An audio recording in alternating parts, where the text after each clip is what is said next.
Generation one, man.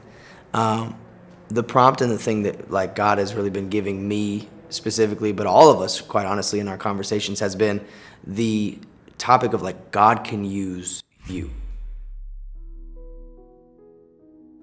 God can use you in spite of your imperfections, In spite of where I'm from, thoughts of inadequacy, insecurity, pornography addiction. In spite of the diagnosis. In spite of your past. in spite of your fear. My imperfections. In spite of your self-doubt. God can use you in spite of, and God can use you because of. I ask everybody like how, and this is my in spite of.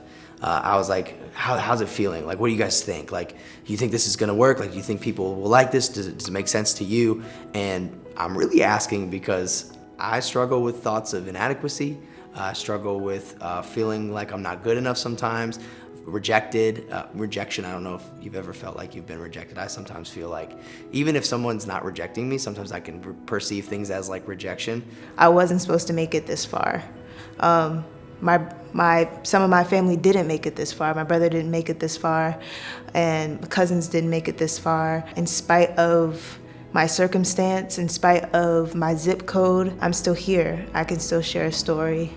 I recognized that I had an addiction to pornography when I went to it to cope. I was recently diagnosed with rheumatoid arthritis, but that does not mean that I am that disease. I grew up, around so many great people, so many great pastors and communicators, and I always thought, if I don't do some big conference or write some best-selling book that, God wouldn't be proud of me.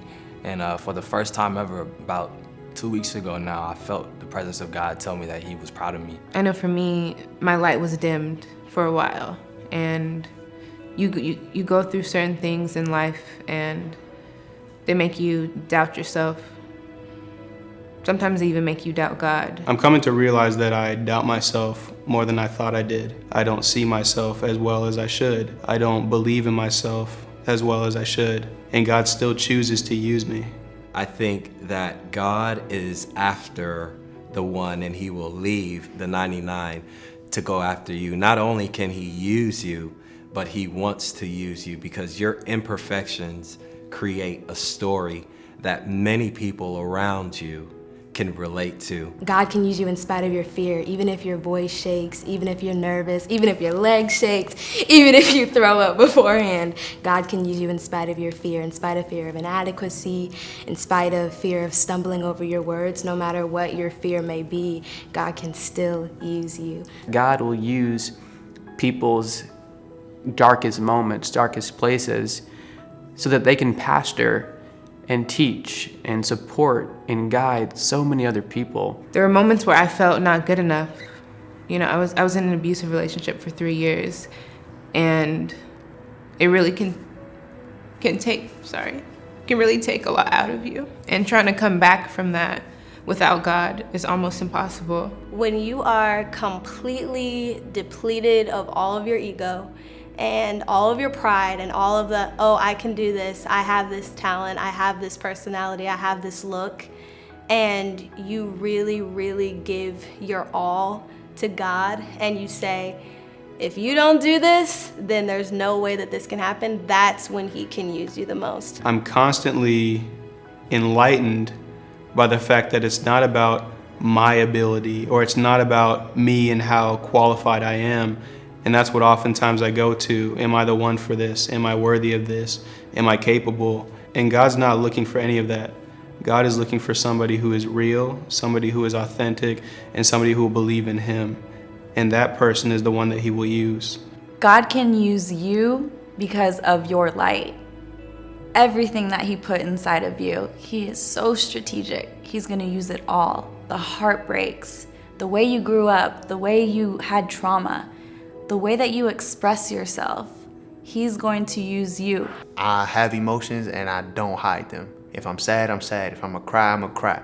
And I feel like I used to go through a lot of judgment because of that. I couldn't hide my feelings. If I really didn't like you, I'm gonna let you know, but I'm gonna try to do it in a way that doesn't bring you pain, right? Because I feel your emotion, I'm an empath. But God can use you because of that. God's using me because I have a testimony.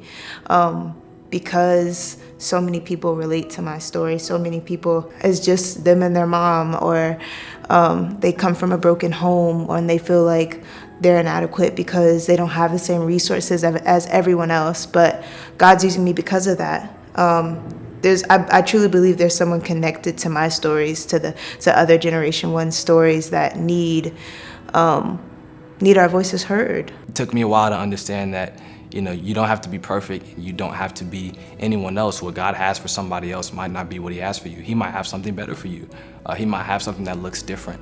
So I know that, you know, I don't have to continue to chase what's already been done. God does new things with every person. God can use you because you're willing. I think if you're open and willing to be used by God, then he can use every part of you. He can use your honesty, your authenticity, your transparency. He can use you as long as you're willing to be used in whatever way, whatever situation.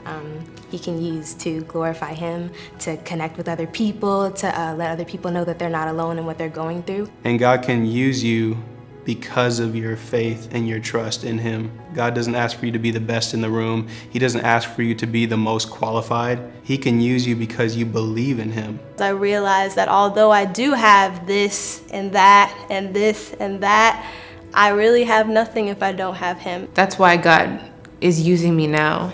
He's reminding me that I have a story and that I have worth, and that even though I went through everything I went through, he can still use me. He's shown me, like, I want to use you because of that, because there's someone out there who can relate to that, because that's real. So that's the in spite of, but then the because of is there's many amazing things about me that I once was insecure about that I thought would count me out, but actually count me in. Like, I'm a, outgoing person. I'm boisterous. I like to talk. I like to, be entertaining, right? I've always had this bug of entertainment in me, and that is actually a gift. And I used to think, am I too much? Do people, but no, it's my uniqueness that makes me able to be used by God. It's the very unique essence of who I am that makes me, that does qualify me.